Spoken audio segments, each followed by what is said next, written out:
And welcome on in, everybody. Another edition here of the Auburn Undercover podcast on the 24/7 Sports Network. My name is Nathan King, joined here by Christian Clemente and Jason Caldwell. Of course, usually Tuesday mornings are reserved for our recruiting show. That is still going to be the case today, but we're going to be leaning a little bit more, actually a lot bit more basketball this week with basketball signing day coming up here in the very near future. So we'll dive into the guys that you guys should know for the 2025 class and potentially some moves that could be made this week in Auburn's favor. Before we jump into that, Christian, a little bit of recruiting stuff to get to from the football front. Obviously, you know, they'll go into this weekend back with a home game once again, but a decision that was made. Auburn lost a 2025 commitment here as we record this on Monday night. I know one that you weren't super surprised about, but talk about Dante Core's decision to flip to Ole Miss and what it means for Auburn's 25 class. Yeah, I mean, it honestly doesn't mean a lot because Auburn was already recruiting. I mean, he was one of 4 cornerback commitments, and we already felt like Auburn was trending for Shamar Arnaud. Tom Loy and I put in crystal balls for Shamar last week.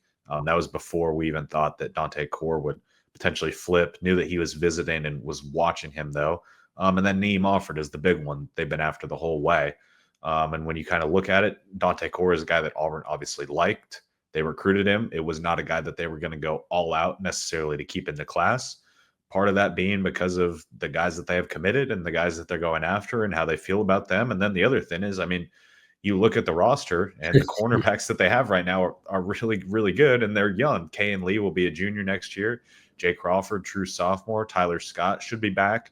Champ Anthony, hopefully, God willing, is back from his injury, and he'll be good to go in some form or fashion at corner or nickel or something. So you have a need to keep filling up that cornerback room, but it was always going to be really, really tough to sign 6 guys because you had 4 and you were going after 2 more. Now you have 3 and you're still going after 2 more. Now you're fighting to hold on to Donovan Starr. That one's going to be really interesting to watch down the stretch. But even if you lose him and you add the 2 that you're still going after, you're still in a pretty good spot. I mean, look, I think Dante Core and Donovan Starr are fantastic players, but if you trade those 2 for Shamar Arnaud and Neem Offord, you probably take that trade every day. Yeah, absolutely. And you're right. I mean, it's if there's a spot where you go and you'll lose somebody in this class, if there's a spot right now you need guys and they're going to bring in a bunch of corners. But if there's a spot where you go, maybe you lose a guy, it's a corner because of your young guys, because the guys that are playing right now, like Kinsley Faust and J.C. Hart. I mean, like you've got a bunch of young guys that are playing pretty good football right now. And so, yeah, I mean, you're right, though.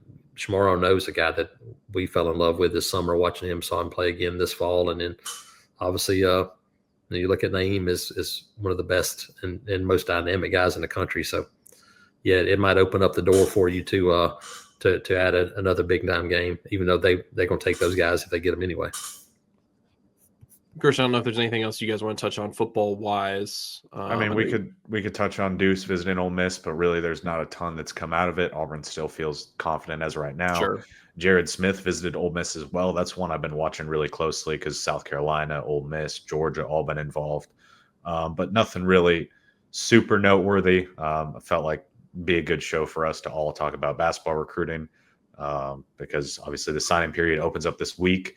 Basketball recruiting a little different where – yes, there is signing day on Wednesday, but it's not the huge signing day per se that football is. It's more so the signing period that's open for a week. A lot of the guys do it throughout the week. And honestly, a fair amount of guys wait until the late signing period as well, which is not nearly as common in football.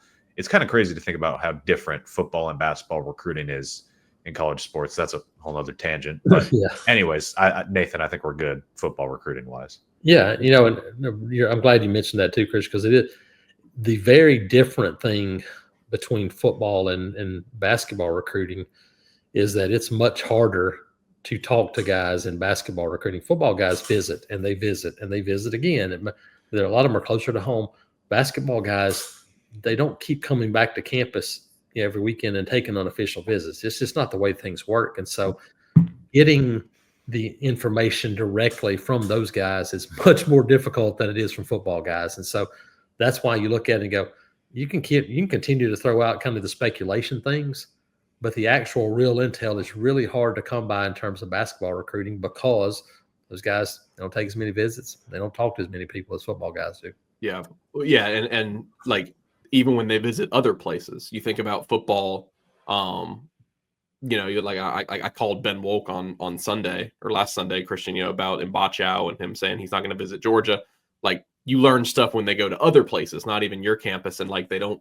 So there's not that much of that going around, and so you pretty much just have to use what you have in terms of on the staff, in terms of around the program, and like you said, Christian, a lot of these kids wait until the last minute when it comes to basketball, and so.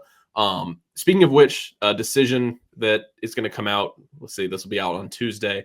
A little bit of back and forth for Kaden Magwood, a top 50 combo guard.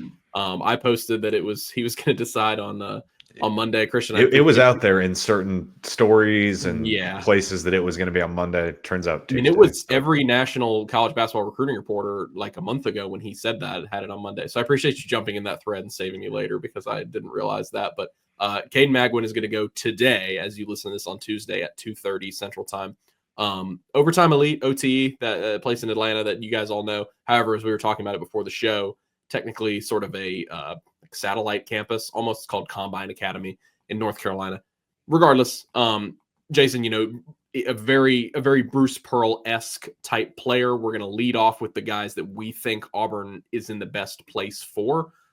Top 50 player in the country, a high four, mid to high 4-star type player, a guy that obviously most programs in the country are after, but somebody who obviously was part of those lists of visitors for them at football games this fall, and feel like they've made a good impression on. We'll see what happens on Tuesday, but we think Auburn's in a pretty decent spot for him.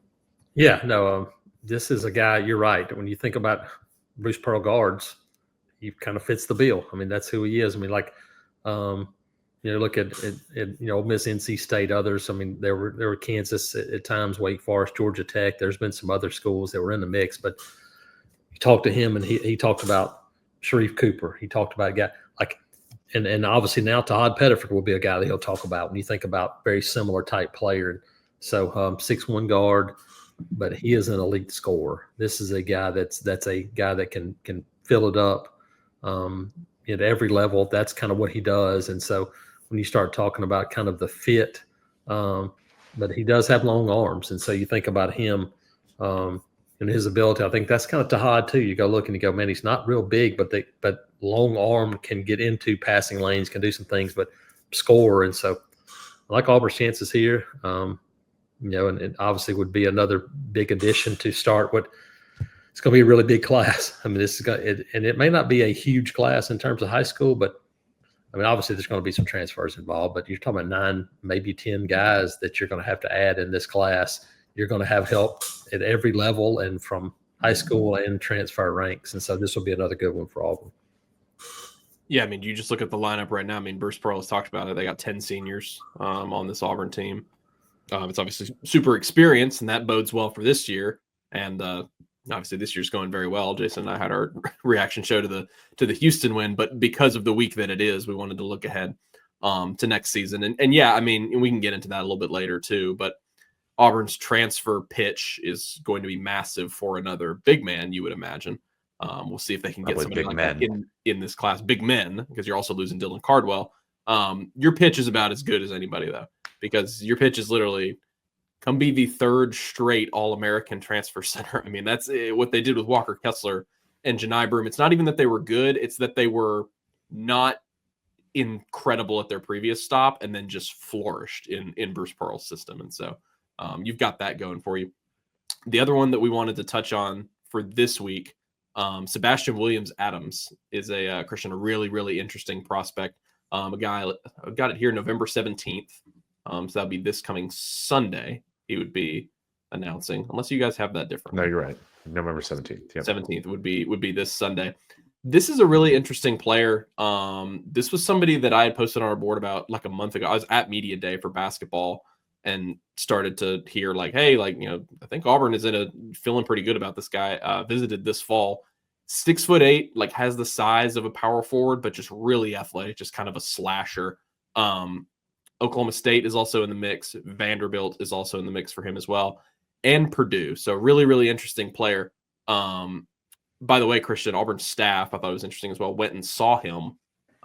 Some separate coaches obviously flew up earlier in the day because for obvious reasons. Flew up to see him because he plays in Houston right now. And so that worked out really well for them over the weekend. That could maybe, so we feel like Auburn's in a good spot. We'll see how it goes this week, Christian. That could maybe fill your athletic 3/4 man position that's going to be another priority in this class.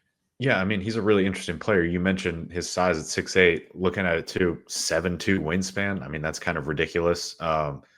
Interesting player and how he fits into Auburn's system. I mean, looking at the 24/7 scouting report here, 3 of 20 from 3. So that's not really a part of his game right now. We've seen Bruce Pearl have just about everybody do that outside of like Dylan Cardwell in recent history that I can think about. I mean, Chaney Johnson has developed that a little bit more. So if you think about putting Sebastian Williams-Adams at the 4, which is probably where he fits in size-wise, we'll see kind of how he develops that 3 ball. But interesting player, really talented player. Obviously, I'm not knocking his game. He's the number 40 player in the country. Very talented in a lot of different ways, and he's also just in high school right now. But you look at pairing him with a guy like a Magwood. There is, listed as a combo guard, probably more of a point guard. Simon Walker, the shooting guard that you already have committed from Huntsville. Then you're up to 3. Then you can start to not necessarily be picky, but go after some of the 1 or top 2 guys that you're still really after. Not a AJ DeBinsta, but a Sean Abayev or a Bryson Tiller, who are also planned to come off the board here during this early signing period as well. There was one other name that I was going to read off here. And we'll talk about all these guys as well, but Samis Calderon from Overtime Elite. So if you can get Sebastian Williams-Adams, which we think they'll get Magwood, we think they're in a good spot with Sebastian as well, then you're in a little bit of a better spot. Not that you're panicking right now, but you need to start to fill up this 25 class because of what you guys talked about. You have a lot of needs.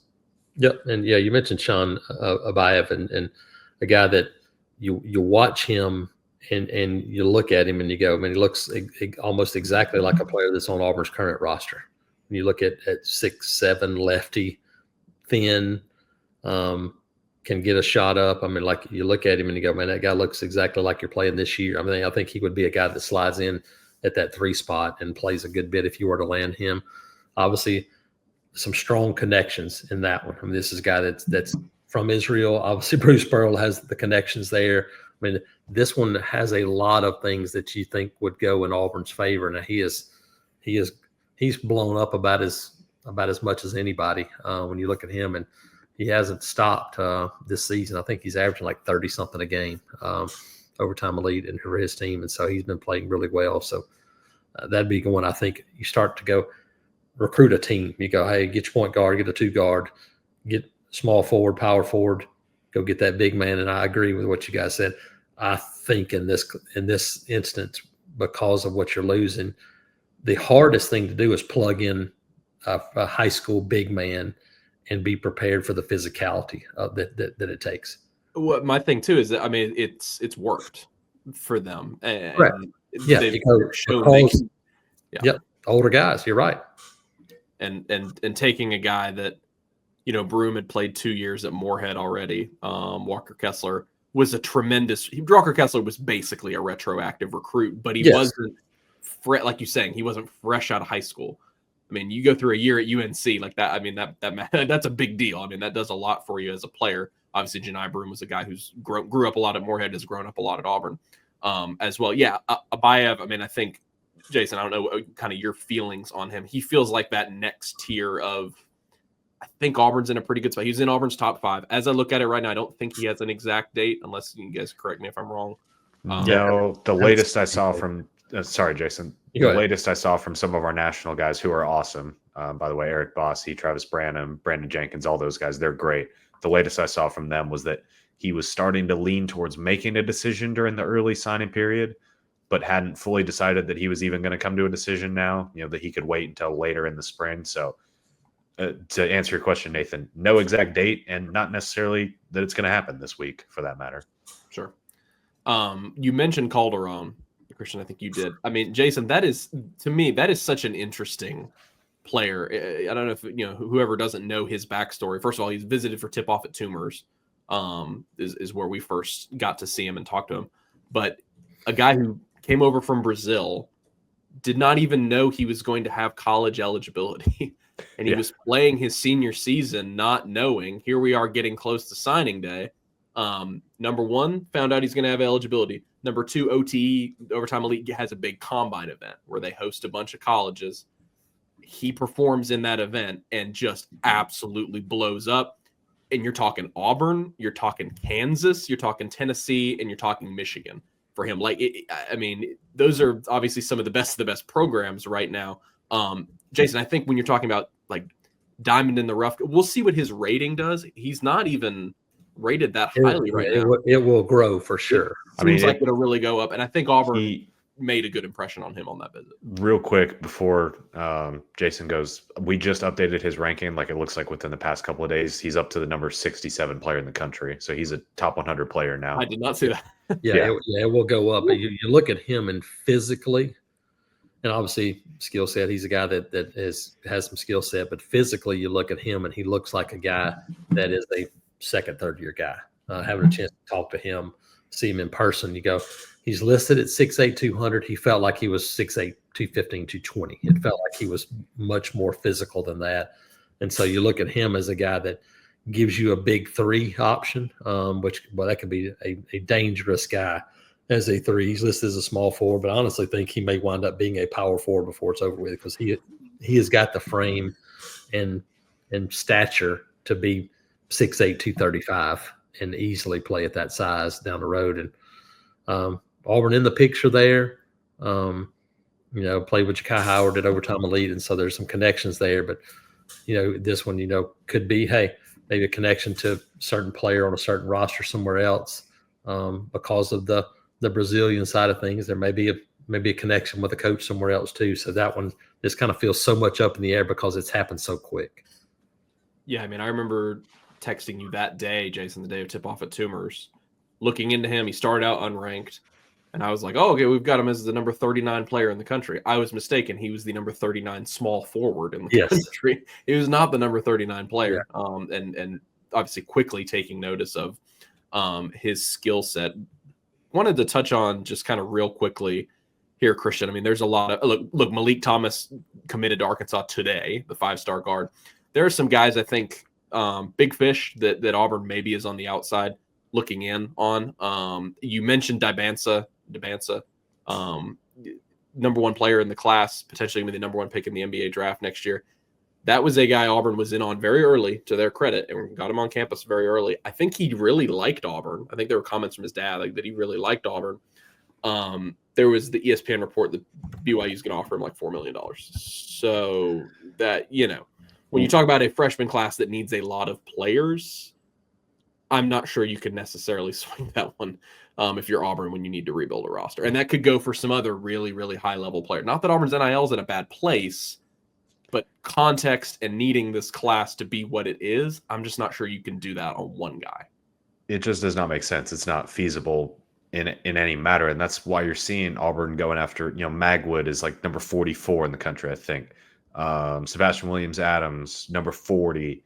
Calderon is moving up, but top 100 player. All these guys are in the high 4-star, top 100-ish range, because you need a lot of, those are talented guys. You need a lot of them, but these basketball recruits, really high-end 5-star basketball recruits, they cost a lot of money. That's just the way it is now. Yeah. So you look at guys like Bryson Tiller and stuff like that as well, who they're still in it with. Yeah. But do you want, when you need to replace like 10 guys on your team, do you want 2 guys, maybe 3 guys, or do you want 1 guy? Well, I'm going to be honest. You need 2 or 3 guys. It's not a matter of want. It's a matter of need. Yeah, if you can get a couple of those guys and you go, hey, you'll kind of figure it out kind of thing, but it's really hard. And you look at Chris Sinak, for example, 5-star big man. He's a New Orleans native, was at LSU. Arkansas is in the picture. And you start thinking about 2 teams in every sport that have up the ante. You look at Arkansas now from a basketball NIL perspective, and I don't know that anybody in this country is spending more money than Arkansas has since they hired John Calipari, and obviously some big suitors and big backers at Arkansas for basketball right now. And it's kind of interesting because like you look at, there's a lot of transfers this year, and all of a sudden it's, hey, all back in on a bunch of 5-star high school guys, which didn't work at Kentucky. It did one time. but for the most part, it did not work at Kentucky, and it kind of looks like he's kind of going back to that. No, we're just going to go recruit a bunch of guys. You got to have older guys, and that's the mix that you're searching for when you have so many players. In my opinion, that's what this staff's going to have to do. Yeah, Bryson Tiller is the one you mentioned, Christian. That is their biggest fish that I would say is still on the board. I would biggest, not most realistic fish. Yeah, I would not count them out for that. I believe that is a majority Kansas situation, I think, right now. Atlanta guy, which is that's the one that could be Sure. beneficial because of what you've done with Atlanta kids over the years. That's why this one feels like it has more of a realistic chance. Yeah, Caleb Wilson was a guy who they've had on campus a bunch, but that feels like a deeply blue blood situation right now. I think Kentucky and North Carolina were. You mentioned Sinak. I mean, that's a guy that they've got a chance with. No announcement for him so far. He is coming off that LSU visit, like you mentioned, Jason, Louisiana guy. So it will be interesting to see who they can get in this class. I feel like. Talking numbers here, Jason, just how many freshmen you want to sign. You've already got Simon Walker. Maybe. I think if you think 9 or 10, and if you go to 10, I think you're 5-5. Yeah. If it's 9, then I think it's either 4-5 or 5-4. Sure. But I think it's going to be split pretty close. Listen, you're going to have some veteran guys. That's just the way this thing works. And Bruce Pearl plays 9-10 guys, so you're going to be able to offer playing time and go, look, I also play freshmen, and you can back that up by what you've done over your career. So I think because of that, I think it's going to be split pretty close, one way or another, depending on which side of that fence you get on, especially if you can sign those guys, the high school guys. If you can get 5 of them, you take 5. You get 6, you probably take 6 and still leave yourself 4 transfers. Well, you look at it, I mean, sorry, Nathan, you've got Simon Walker. You should get Magwood on Tuesday. We think that they'll get Sebastian Williams-Adams over the weekend. Then you're up to 3. Have a real chance with Calderon. Have a real chance with Abayev. Have a shot with Bryson Tiller. So get one of those guys and you're at 4. Yeah, and I think you can get one of those guys. Yeah, and then you go, hey, shoot for the moon and see if you can get a guy that you feel like you got a chance to go, hey, let's pair this guy up with this guy. If not, then you probably double down and at a position and add maybe one more transfer at a certain spot or 2. And what's so funny about this whole thing is that just how the program has changed. We're talking about that they're gonna. We kind of knew this would be the makeup of the class. Get more top 75 recruits to offset the money of. Those guys are going to be like some of the top 10 players Auburn has ever had in terms of like signees. And it's like, that's just where they are now, where it feels like ho hum. This is how you're going to fill up your class. And it's like, these are guys who would have been the complete superstar of the first few Bruce Pearl teams. I think about a guy like Ja'Kai Howard. That is an insane athlete, high level recruit that now kind of takes a backseat to somebody like Todd Pettiford when people think about like freshman talent. And so it'd be really interesting to see. Yeah, Jason, so much of it too depends on in terms of transfer work. I just think you have to leave yourself room to work in the portal because you have no idea what you're going to need. Now, you do know the guys that are going to be gone, but there's some guys who are supposed to return, and you don't know until April if they're going to be back. And so you have to give yourself that cushion if you're a coaching staff. Yeah, that's the one part about it. And I actually wrote a story Monday night from Hugh Freeze on Tiger Talk talking about having to recruit your own roster. Well, the same thing will be true in basketball. You still have to hold on to the guys you have, and in addition to, and hey, there would be a guy who said, "Look, didn't work out as well. We might let that guy just slide on out, and you might have an extra spot that you weren't counting on before." That is the world we live in. So you think you got 9 or 10, it could be 12. You just don't know how it works until you get there. It's one of the crazier roster overhauls, at least from the short time that I've been covering Auburn. Oh, in terms of basketball wise. It's a whole reset. It'll be a reset. Yeah. When you think about it in football terms, you're talking about adding 70 guys in one class. You go like, hey, we're going to sign 70 football players in one class. That's basically the equivalent of what you're having to do. It's Dion in year 1. Yep, that's it. Just go overhaul everybody. But yeah, this one is because of just the way it's worked out because of transfers and some of the guys you kept. It's made it where you're going to have a really big class. I should have gone through as well. Maybe I'll do that like in the message board when we post this of how much eligibility each of these guys has left. I feel like most of them are out after this year, but like like Denver, I couldn't tell you off the top of my head. Like their COVID stuff comes into play. Well, and now you could just sue the NCAA to try and get extra. Yeah, even you can just you can just do whatever you want. No, you know for a fact a guy like Janai is gone, and you know for a fact Dylan Caldwell is gone. I think JP Pegues is out as well after this season. I think he was a one and done guy. Pegues was 21, 22, 23.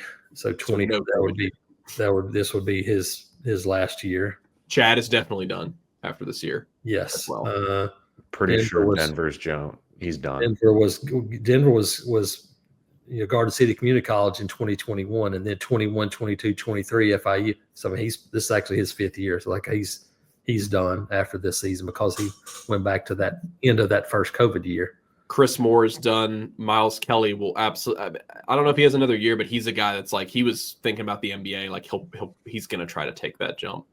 I think that's it. Yeah. Okay. So I think we've come to quickly good work, guys. Come to the brainstorming conclusion that I think they're all going to be gone except for Todd Pettiford. Oh, we didn't mention Chaney. I don't know. Yep, Chaney's gone too. He was 2020 at UAH. So, Gotcha. So this will be it for him too.